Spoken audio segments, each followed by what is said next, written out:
हप्ता भइसक्यो मैले अहिलेसम्म भेटाएको छैन। कसैले मेरो बुढी देख्नु भएको छ भने प्लिज भनिदिनु होला। मैले चाउचो पसलमा गएर पुलिस केस पनि गरिसकेँ तर मेरो बुढी मैले भेटाएको छैन। मम्मीको फोन आयो।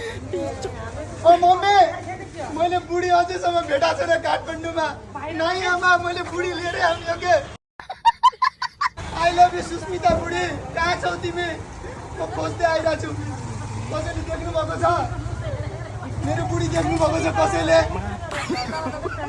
दिदी दाजु देख्नु भएको छ मेरो बुढी कसैले?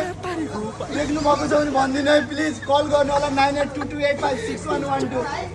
साह्रै गाह्रो भएको छ मेरो बुढी हराएर। कसैले देख्नु भएको छ भने आएर भनिदिनु होला प्लिज। सबैजनाले सुन्नु है, मेरो बुढी हराएको छ 7 दिन भयो। बुढी भेट्यो भने चाहिँ मलाई कल गर्नु 9822